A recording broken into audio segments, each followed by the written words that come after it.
बिस्मिल्लाहिर्रहमानिर्रहीम अल्हम्दुलिल्लाहि रब्बिल आलमीन वल आक़िबतु लिल मुत्तक़ीन वस्सलातु वस्सलामु अला सय्यिदिल अंबियाइ वल मुरसलीन व अला आलिहि व अस्हाबिहि अजमईन व मन तबिअहुम बि इहसानिन इला यौमिद्दीन अम्मा बअद फ़क़द क़ाल अल्लाहु तबारक व तआला फ़िल क़ुरआनिल मजीद अऊज़ु बिल्लाहि मिनश शैतानिर रजीम बिस्मिल्लाहिर रहमानिर रहीम इन्नल्लज़ीना क़ालू रब्बुनल्लाह सुम्मा इस्तक़ामू ततनज़्ज़लु अलैहिमुल मलाइकतु अल्ला तख़ाफ़ू वला तहज़नू व अबशिरू बिल जन्नति अल्लती कुन्तुम तुअदून नहनु औलियाउकुम फ़िल हयातिद दुनिया व फ़िल आखिरह वलकुम फ़ीहा मा तश्तही अनफुसुकुम वलकुम फ़ीहा मा तद्दऊन नुज़ुलन मिन गफ़ूरिर रहीम वक़ाल तआला फ़ी मौज़िइन आख़र लक़द ख़लक़नल इंसाना फ़ी अहसनि तक़वीम सुम्मा रददनाहु अस्फ़ल साफ़िलीन। सदक़ल्लाहुल अज़ीम। मेरे दीनी और ईमानी भाइयों, अल्लाह रब्बुल इज़्ज़त का करोड़ हा करोड़ एहसान है कि उस खालिक और मालिक ने मेरा और आपका शुमार उन मुसलमानों में किया है जिन मुसलमानों के बारे में अल्लाह रब्बुल इज़्ज़त ने ये फरमाया है कि दुनिया जब ख़त्म हो जाएगी और क़यामत वाक़ई होगी तो यहाँ आने वालों में सिर्फ़ वही लोग कामयाब होंगे जो मुसलमान होंगे। दीन, धर्म, मज़हब जो अलग अलग ये मुख्तलिफ नाम है लेकिन एक ही चीज़ है, वो शरीयत। अल्लाह रब्बुल इज़्ज़त ये फरमाते हैं कि जब क़यामत वाक़ई हो जाएगी तो हज़रत आदम अलैहिस्सलातु वस्सलाम से लेकर मेरे और आपके नबी हज़रत मोहम्मद सल्लल्लाहु अलैहि वसल्लम तक जितने भी लोग आए उनकी कामयाबी का दारो मदार ये होगा कि वो मज़हब इस्लाम पे होने चाहिए, मज़हब ईमान पे होने चाहिए, उनके दिलों के अंदर तौहीद होनी चाहिए। खालिक फरमाते हैं इन्नद्दीन इंदल्लाहिल इस्लाम, कि अल्लाह रब्बुल इज़्ज़त के नज़दीक अगर कोई दीन है, कोई मज़हब है, कोई धर्म है तो वो सिर्फ़ वही है जिसको हम इस्लाम कहते हैं। और ये वो इस्लाम है मेरे भाइयों कि हज़रत आदम अलैहिस्सलातु वस्सलाम से लेकर मेरे और आपके नबी मोहम्मद अरबी सल्लल्लाहु अलैहि वसल्लम तक जितने भी अंबिया आए उन्होंने यही समझाया लोगों को कि अल्लाह एक है, अल्लाह ही खालिक और मालिक है। रोज़ी देने वाला भी अल्लाह, ज़िंदगी देने वाला भी अल्लाह, मारने वाला भी अल्लाह। अगर तुम बीमार पड़ जाओगे तो बीमारी के बाद शिफा देने वाला भी अल्लाह। मतलब ये है मेरे भाइयों कि इस दुनिया के अंदर तौहीद ही असल चीज़ है। अगर किसी के पास तौहीद नहीं है और तौहीद के अलावा उसके पास दुनिया की तमाम नेमतें मौजूद है, एक दिन आएगा यहाँ की वो खुशियाँ तो हासिल कर सकता है, यहाँ की वो तरक्कियाँ भी हासिल कर सकता है, लेकिन मेरे भाइयों इस तौहीद के न होने की वजह से जब दुनिया से जाने का वक्त आएगा तो ऐसे लोगों के लिए हमेशा हमेश की नाकामी, बर्बादी उनके मुक़द्दर में लिख दी जाएगी। अल्लाह रब्बुल इज़्ज़त ने मेरे ऊपर, आपके ऊपर, इस दुनिया में बसने वाले करोड़ों इंसानों के ऊपर यह एहसान किया है कि मुझे और आपको एक ईमान वाले, इस्लाम वाले घर में पैदा किया। दुनिया की सबसे बड़ी दौलत है मेरे भाइयों। एक तरफ कायनात की तमाम नेमतें एक तराजू में रख दी जाए और एक तरफ सिर्फ कलमे की दौलत रख दी जाए। मेरे भाइयों, मेरे और आपके अल्लाह क़यामत तक आने वाली नस्ल इंसानी को ये पैगाम सुनाते हैं कि मोहम्मद, क़यामत तक आने वाले इंसानों को ये कह दीजिए कि अगर आपके पास तौहीद की दौलत है, आपके पास कुरान की दौलत है, अगर आप अल्लाह के रसूल मोहम्मद अरबी सल्लल्लाहु अलैहि वसल्लम की उम्मत में पैदा होने का शरफ़ रखते हो तो समझ जाइए कि आपको इस दुनिया में खुशियाँ मनाने का मौका मिल गया। इसलिए कुल बिफ़ज़लिल्लाहि व बिरहमतिही फ़बिज़ालिका फ़लयफ़रहू हुवा ख़ैरुम मिम्मा यजमऊन। मोहम्मद कह दीजिए कि इस ईमान की बदौलत, इस कुरान की बदौलत, इस मोहम्मद की बदौलत सल्लल्लाहु अलैहि वसल्लम आपको खुशियाँ मनानी चाहिए, इसलिए कि ये वो ऐसी चीज़ है जो दुनिया की तमाम बड़ी बड़ी चीज़ों से बढ़कर है। ये गाड़ी बंगलों से बढ़कर है, या बैंक बैलेंस से बढ़कर है, या आपकी कामयाब और सक्सेस बिजनेस से बढ़कर है, या आपकी काश्तकारी से बढ़कर है। समाज और मुआशरे में अगर आपका लेवल है तो इन लेवलों से कहीं बढ़कर ये चीज़ है मेरे भाइयों कि किसी को इस दुनिया के अंदर कलमे और ईमान की दौलत मिल जाए। मुझे और आपको इसका एहसास नहीं है।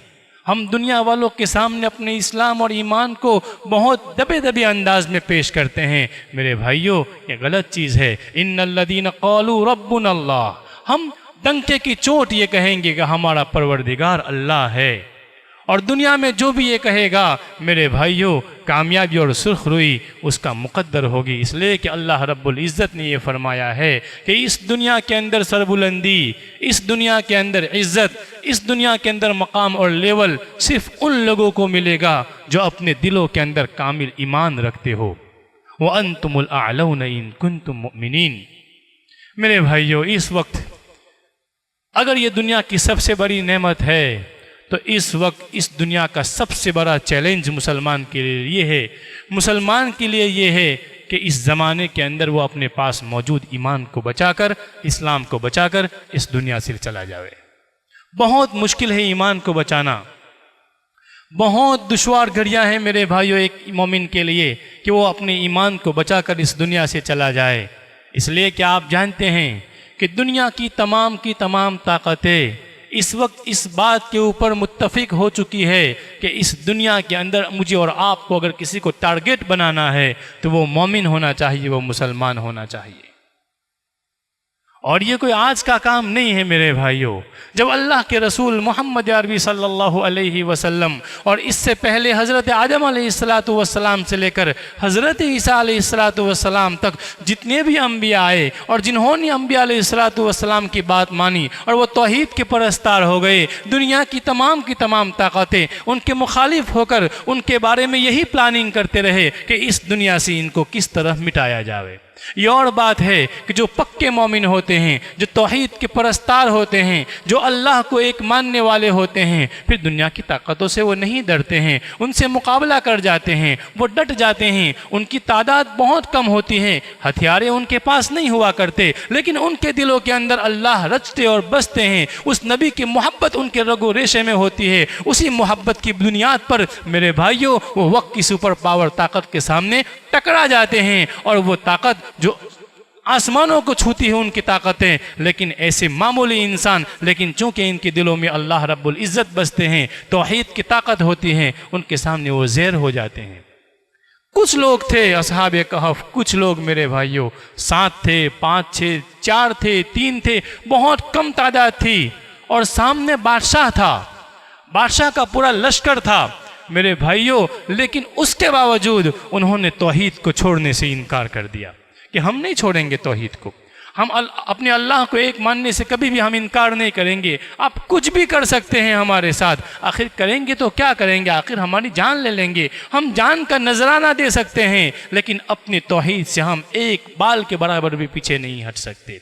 मेरे भाइयों, कलाम मुक़द्दस ने उनका एक वाक़या लिखा और मुस्तकिल एक सूरत उतारी, ताकि दुनिया में बसने वाले नौजवानों को, दुनिया में बसने वाले इंसानों को ये पैगाम मिल जाए कि अगर तुमने कलमा पढ़ लिया और कलमा पढ़ने के बाद तुम्हारे साथ ऐसे मामलात हुए जो तुम्हारे दिल की चाहत के ख़िलाफ़ है, तुम परेशानी में मुब्तला हो गए, तुम आजमाइश में मुब्तला हो जाए, तो तुमको ये पता चले कि हमसे पहले एक कौम गुजरी है, उनमें कुछ ही नौजवान बच्चे थे, उन्होंने अपने ईमान को बचाने के लिए घर बार को छोड़ा था, अपने वतन को छोड़ा था, अपनी जायदाद को छोड़ा था, अपने रिश्तेदारों को छोड़ा था, और वो पहाड़ों में चली गई थी। और अल्लाह रब्बुल इज़्ज़त ने उनके ऊपर इस कदर एहसान किया उस ईमान के बचाने की बुनियाद पर कि 300 साल तक अल्लाह रब्बुल इज़्ज़त ने उनको नींद उनके ऊपर मुसल्लत कर दी, और 300 साल के बाद जब वो बेदार होते हैं तो पूरी दुनिया बदल चुकी थी, लेकिन अल्लाह रब्बुल इज़्ज़त ने उनके ईमान को बचा लिया था। मेरे भाइयों, हम कोशिश तो करें, हम तो कदम कदम के ऊपर अपने ईमान का सौदा कर देते हैं, मामूली ज़रूरत पेश आती है हम अपने इस्लाम को छोड़ देते हैं। ये और बात है कि हम कलमा नहीं छोड़ते, लेकिन इस्लाम की सारी तालीमात छोड़ देते हैं। कलमा तो हम नहीं छोड़ते, कलमा पढ़ते हैं, अल्लाह के रसूल मोहम्मद अरबी सल्लल्लाहु अलैहि वसल्लम के आखिरी नबी होने का हम दावा और अपना अकीदा भी रखते हैं, लेकिन उसके बाद जितनी भी चीज़ें इस्लाम मुझे और आपको देता है, ईमान की तरफ से जिन जिन चीज़ों का मुतालबा होता है, मेरे भाइयों हम उसको छोड़ देते हैं। इबादत की लाइन से हो। मैं और आप अच्छी तरह जानते हैं कि हम नमाज की लाइन से, ज़कात की लाइन से, हज और रोज़ों के बारे में, और इसी तरह मेरे भाइयों हमारे ऊपर जो भी फ़राइज़ हमारे ऊपर आते हैं हम उसके बारे में कितना करते हैं। और जब मामलात और मुआशरत की बात आ जाती है मेरे भाइयों, वो तो दुनिया वालों ने एक सिफ़र रखा है, इसलिए हम कहते हैं कि हम सिफ़र है, वरना हम ज़ीरो भी नहीं होते हैं उसमें, हम ज़ीरो भी नहीं होते हैं उसमें। अल्लाह हमारी हिफाजत फरमाए। हम आमाल के एतबार से इस कदर पस्ती के शिकार है मेरे भाइयों कि इसका अंदाज़ा नहीं लगा सकते। हमारे अंदर ज़ाहिरी बीमारियां भी इस कदर है और बातिनी बीमारियां भी इस कदर है कि हम उसको शुमार तक नहीं कर सकते। हसद मेरे अंदर कूट कूट के बढ़ा हुआ है, बुग़्ज़ मेरे अंदर कूट कूट के बढ़ा हुआ है। किसी इंसान का अच्छा मुझसे देखा नहीं जाता, और ये हमारी सबसे बड़ी मजबूरी है कि हम जिससे हसद करते हैं वो हमारे आसपास रहने वाले लोग होते हैं। हमारे दिलों के अंदर जो कीना होता है, जो बुग़्ज़ होता है, जो अदावतें पनपती है, वो अदावतें, वो हसद, वो बुग़्ज़, वो कीना किसी अजनबी के लिए नहीं हुआ करता, वो अपना ही हुआ करता है मेरे भाइयों। शायद वो अपना भाई होगा, अपना कोई रिश्तेदार होगा, अपने ही मोहल्ले में रहने वाला होगा, अपने ही साथ नौकरी करने वाला होगा, अपने ही साथ कोई बिजनेस करने वाला होगा। उसकी थोड़ी सी तरक्की अगर हो जाती है तो हमारी रातों की नींदें हराम हो जाती है।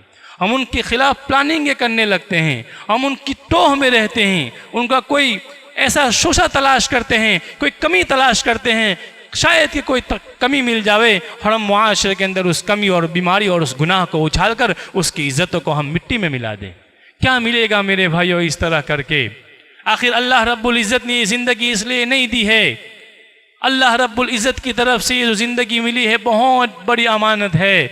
यही ज़िंदगी मेरे और आपकी जन्नत और जहन्नम का फ़ैसला करेगी। अगर इस ज़िंदगी के अंदर कलमा पढ़ने के बाद भी, अल्लाह के रसूल की रिसालत को तस्लीम करने के बाद भी अगर ज़िंदगी की रविश को नहीं बदला और अपने दिलों की सफाई नहीं की, अल्लाह रब्बुल इज़्ज़त के सामने आते भी रहे, सजदे करते भी रहे, ज़कात देते भी रहे, हज के हज करते ही रहे, उम्रे पे उम्रे करते रहे, रोज़े पे रोज़े रखते रहे, लेकिन अगर दिल की दुनिया को सही नहीं किया, लोगों के बारे में अपने अकाईद को और अपने सोच को सही नहीं किया, मेरे भाइयों कल क़यामत का मैदान होगा। नमाजों की नमाज आपकी होगी, रोज़े के रोज़े आपके होंगे, हज के हज आपके होंगे, उम्रे पे उम्रे आपने किए होंगे, लोगों के लिए आपने खैरात की खैरात की होगी, लेकिन आपने किसी की इज्जत लूटी होगी, किसी की इज्जत के ऊपर आपने हाथ डाला होगा, किसी मासूम इंसान की आपने इज्जत के साथ खिलवाड़ किया होगा, किसी के हसद बुग़्ज़ कीने के अंदर आप जल चुके होंगे।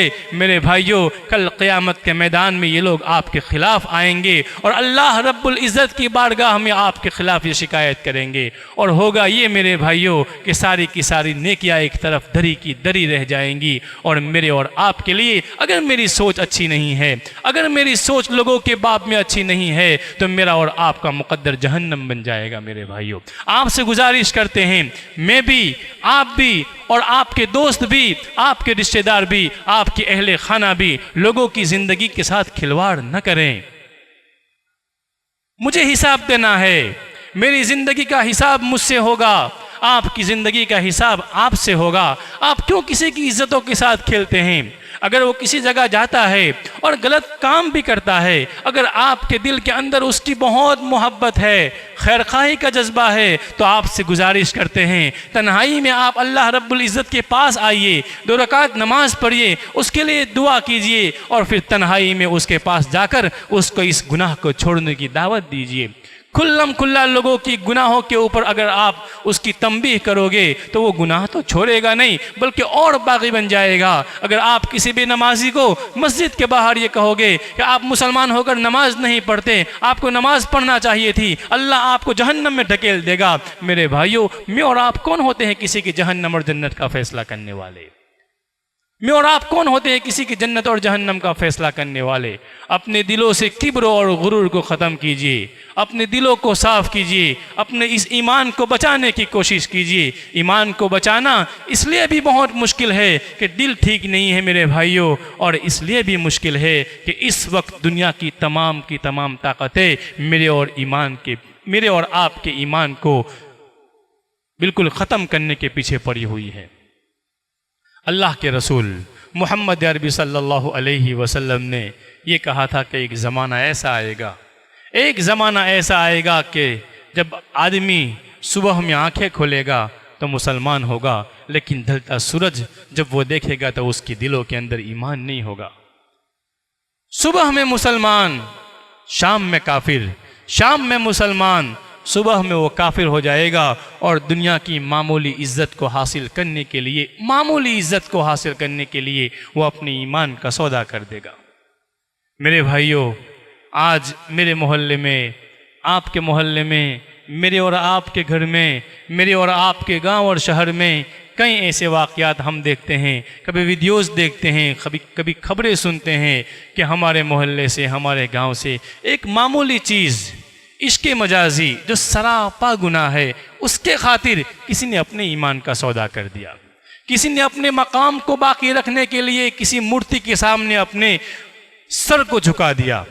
आप देखते हैं इस तरह की वीडियो। मुसलमान है, कलमा पढ़ता है, नमाज के लिए भी आता है और हर एतबार से मुसलमान कहलाता है, लेकिन एक झूठी इज्जत को बरकरार रखने के लिए वो गैरों के सामने इत्तिहाद के नाम पर कि हम एक साथ है, इत्तिहाद के नाम पर वो अपनी इस पेशानी को अल्लाह के बजाय किसी और गैर के सामने झुकाकर अपने ईमान का सौदा कर देता है। ऐसे वाक़यात मेरे और आपके शहर में हो रहे हैं, मेरे और आपके मुल्क में हो रहे हैं। इस वक्त पूरा का पूरा कुफ्र एक तरफ है और एक तरफ इस्लाम है। यही मस्जिदें हैं मेरे भाइयों जहां इस्लाम की हिफाजत होगी। इसी मस्जिदों में आने की कोशिश कीजिए। दिन में 5 मरतबा अगर आओगे, आपके दिलों के अंदर ये इस्तिहज़ार बाकी रहेगा कि हमारा रब है, जिस रब के सामने हम सजदा करते हैं, और उस रब ने मुझे और आपको ये हुक्म दिया है कि जो भी दुनिया में होता है वो अल्लाह से होता है। अगर मुसलमान सही रविश पे आ जाएंगे, अपने खालिक और मालिक की तरफ आ जाएंगे, मेरे भाइयों, दुनिया के सारे हालात एक तरफ होंगे, लेकिन अल्लाह हमारा सब कुछ अच्छा कर देगा इंशाअल्लाह। लेकिन हम मस्जिदों में आते नहीं हैं। आते हैं तो हमारे आने का अंदाज ये है कि आप देख लीजिए, आज जुमा का दिन है, आज जुमा का दिन है। जो जिस जगह पर बैठा हुआ हो, अपने दिल के गरेबान में झांके और सोचे कि हम हमारी मस्जिद में आने की रविश पूरे हफ्ते कैसे रहती है। आज अभी आए हैं आप, लेकिन आप जानते हैं कि नमाज 2 रकात भी है, इससे पहले 4 रकात सुन्नत भी है, बाद में भी सुन्नतें हैं, 4 भी है, 2 भी है। लेकिन इस मस्जिद का अक्सर तबका सुन्नतों को पढ़े बगैर वापस चला जाता है। कौन सी ऐसी ज़रूरत आन पड़ी है आपको कि आप अल्लाह के हुक्म को छोड़कर, अल्लाह के रसूल की तालीमात को छोड़कर दुनिया बसाने के चक्कर में है। मेरे भाइयों, मेरा और आपका खालिक और मालिक चिल्ला चिल्ला कर मुअज्जिन अल्लाह का ये कह रहे हैं, आओ नमाज की तरफ, आओ कामयाबी की तरफ। कामयाबी यहाँ मिलेगी, आपकी मुरादें यहाँ पूरी होगी। मेरे भाइयों, इन पुकारों को छोड़कर आप बाजारों के अंदर कामयाबियाँ तलाश करते हैं। सूद के अंदर फंसे हुए हैं लोग, अपनी ज़रूरत को पूरा करने के लिए सूद में फंसे हुए हैं। वो ज़रूरत नहीं है, वो रस्म व रिवाज है, आपकी शादी का फंक्शन हो और आपके ऐसी कोई भी ऐसी ज़रूरत हो जो दुनियावी एतबार से हैं, इस्लाम उसकी इजाज़त नहीं देता है। लेकिन आप अपने समाज में अपने मकाम को बाकी रखने के लिए, अपने रिश्तेदारों के अंदर अपने नाम को बाकी रखने के लिए गुंजाइश न होने के बावजूद आप सूद का कारोबार करते हो, अल्लाह को नाराज़ करते हो, अल्लाह के रसूल को नाराज़ करते हो। मेरे भाइयों, आज तक दुनिया के अंदर सूद का कारोबार करने वाला कामयाब नहीं हो सकता और न क़यामत तक होगा। इसलिए मेरे भाइयों कि मेरे और आपके खालिक व मालिक ने कहा है कि मोहम्मद सल्लल्लाहु अलैहि वसल्लम जो भी सूद का कारोबार करता है उनको कह दीजिए कि आपकी अल्लाह के साथ और अल्लाह के रसूल के साथ जंग है। और मेरे भाइयों, जिसने भी अल्लाह और अल्लाह के रसूल के साथ जंग का इरादा भी किया, इस दुनिया से इस तरह मिटा दिए गए कि आज उनका नाम लेने वाला भी कोई बाकी नहीं रहा। इसलिए आपसे ये भी गुजारिश है कि इस सूद के कारोबार को छोड़ने की कोशिश कीजिए। अल्हम्दुलिल्लाह हमारे पास ईमान है, इस्लाम है, लेकिन इस कलमे की दौलत के बाद मेरे और आपकी दुनिया, दिल की दुनिया बिल्कुल वैरान हो चुकी है। मेरे भाइयों, लोगों के बारे में अपने ख्यालात को अच्छे करने की कोशिश कीजिए, लोगों के बारे में अपने ख्यालात को अच्छे करने की कोशिश कीजिए और कारोबार में, मुआमलात में अपने अल्लाह को आगे रखने की कोशिश कीजिए। लोगों के बारे में से हसद को निकाल दीजिए, कौन कहाँ जाता है, क्या करता है, किसकी लड़की क्या करती है। और ये हसद और कीना और ये ग़ीबत ऐसी चीज़ है मेरे भाइयों कि लोगों के बने बनाए संसार उजड़ जाते हैं, बने बनाए संसार उजड़ जाते हैं। मेरे आपसे ये गुजारिश रहेगी कि आप अपने घर जाओ, अपने वालिदैन को भी कहिए, अपनी लड़कियों को कहिए, अपनी वाइफ को कहिए कि अगर खुदारा किसी के घर जाते हो बैठने के लिए, मुलाकात के लिए जाइए, रिश्तेदारी को और मजबूत कीजिए, लेकिन दूसरों का तस्करा न कीजिएगा, वहाँ जाके दूसरों की गिबतें न कीजिएगा। किसी का बहुत मुश्किल से किसी का संसार चल रहा है, आपकी थोड़ी सी गिबत आपके दिल को थोड़ी सी राहत दे देगी, लेकिन हो सकता है कि किसी की ज़िंदगी ही उजड़ जावे। आज हमारे माँ और बहनों के अंदर भी ये गिबत और ये हसद और ये चुगली एक ऐसी बीमारी है कि उसमें हम सब शरीक हैं मेरे भाइयों। तमाम घरों के अंदर आग लगी हुई है, इस आग को बुझाने की ज़रूरत है। हम भी कोशिश करें, आखिर मिलेगा क्या? हसद करके, कीना रख के, चुगली करके, दूसरों को लड़ा कर, दूसरों की ज़िंदगियों को तबाह करके आखिर क्या मिलेगा? तुम कौन सी वो तरक्की हासिल कर लोगे कि समाज में लोग तुमको सलाम ठोकेंगे? मेरे भाइयों, छोड़िए इन चीज़ों को। साल गुजर गए, दिहाइयाँ गुजर गई, मरने की कगार पे आ चुके हो, एक कदम आपका कब्र तक पहुंच गया है और लोग ऐसे भी आप तो ऐसे ही जा रहे हैं बगैर किसी गारंटी के। फिर आखिर अपनी दुनिया को बर्बाद करके आखिरत को भी बर्बाद क्यों करते हैं? ला तहासदू वला तबागजू वला तदाबरू वकुनू इबादल्लाहि इख्वाना। भाई भाई रहो, लोगों के पाँव न पकड़ो मेरे भाइयों, लोगों के कंधों के ऊपर हाथ रखो। अगर आपने पाँव के पकड़ने की बजाय अगर किसी के कंधे के ऊपर हाथ रख दिया, बहुत मुमकिन है मेरे भाइयों किसी की ज़िंदगी संवर जाएगी। और अगर उसकी ज़िंदगी संवर गई और रब उससे राज़ी हो गए और तुम सबब और ज़रिया बन गए, अल्लाह तुमको भी दुनिया में नवाज देगा और आखिरत में भी नवाज देगा। अल्लाह ने मुझे और आपको बहुत अच्छा बनाया है। वो मेरी और आपकी कम नसीबी है कि हम अपने किरदार के ज़रिए, अपने करतूत के ज़रिए हम अपने आप को नीचा दिखाते हैं। खालिक तो ये फरमाते हैं, लक़द खलक़नल इंसान फ़ी अहसनी तक़वीम। कायनात का खालिक, कायनात का मालिक ये कहता है कि हमने इंसान को बेहतरीन शक्ल सूरत में पैदा किया। जितनी खूबसूरती हमने इंसान को बख्शी, जिस कदर अक्ल दानिश और जो होश हमने होश से उसको नवाजा और बुलंदी को हासिल करने के लिए जिस कदर बालों पर हमने इंसान को दिया, कायनात में किसी मखलूक को इस तरह नहीं दिया गया। आप देखते हैं दरिंदे तबाही मचा देते हैं, इंसान उसको अपने कब्जे में कर लेते हैं। समुंदर सुनामी छलका देते हैं, लेकिन इंसान जहाज के जरिए उसका सीना चाक करके मंजिल मकसूद तक पहुंच जाता है। फलक की गनगराहट इंसानी दुनिया में ज़ेरो बम पैदा कर देती है, लेकिन हवाई जहाज़ उसका जिगर चाक कर कर वो अपनी कामयाबी का फरेरा आसमानों में लहरा देता है। मेरे भाइयों, एक इंसान ही है जिसने चांद पे कमंडे डाली हुई है, जिसने सूरज की शुआओं को अपने कंट्रोल और मुसख्खर लिया है, जो सितारों से आंखें लड़ा रहा है।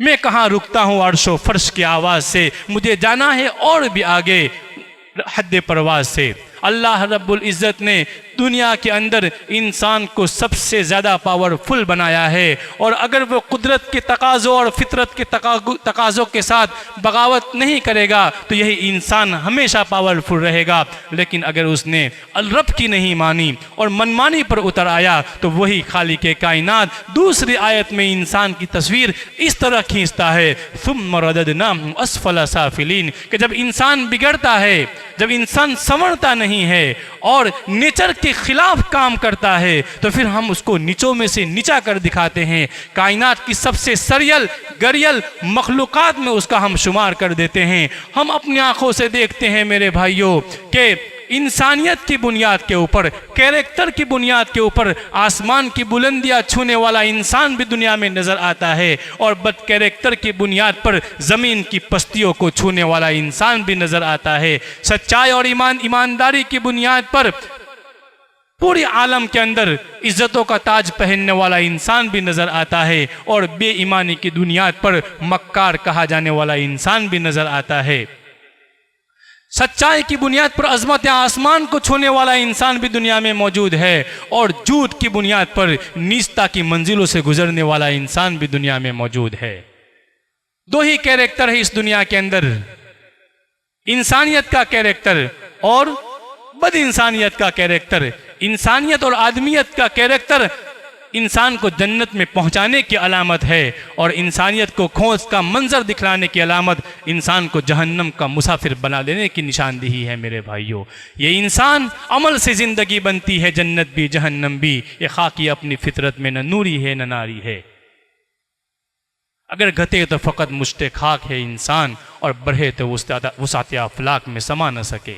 यही इंसान है जो अपनी गुनाहों की बदौलत अपनी मासी की दहलीज पे खड़े होकर अपनी कमबख्ती और बर्बादी पर खुद सिग्नेचर करता है। और यही इंसान है जो इंसानियत को अपने गले लगाकर, इंसानियत को बामे उरूज तक पहुंचाकर दुनिया वालों से इज्जतों का ताज पहनकर इस दुनिया से चला जाता है। मेरे भाइयों, खालिक और मालिक ने इस दुनिया के अंदर इस तरह तबके रखे हैं इंसान के, अच्छा और बुरा इंसान, और फिर फैसला भी मेरे और आपके हाथ में दिया है। अगर आपको जन्नत चाहिए तो आपको अपने हाथों से उसकी तकदीर लिखनी होगी, और अगर आप जहन्नम के तलबगार है तो आपके हाथों की कमाई और आप ही के किरदार से वो जहन्नम का फैसला भी हो जाएगा। अल्लाह रब्बुल इज़्ज़त से दुआ करते हैं, अल्लाह रब्बुल इज़्ज़त मेरे और आपके ईमान को सलामत रखे, मेरे और आपके कारोबार को बहुत दुरुस्त कर दें। जिस तरह इस्लाम चाहता है इस तरह मेरा और आपका कारोबार हो, हमारे जो मामलात है वो भी दुरुस्त हो जाए। अल्लाह रब्बुल इज़्ज़त से ये भी दुआ करते हैं कि अल्लाह रब्बुल इज़्ज़त हमारी दिलों की दुनिया को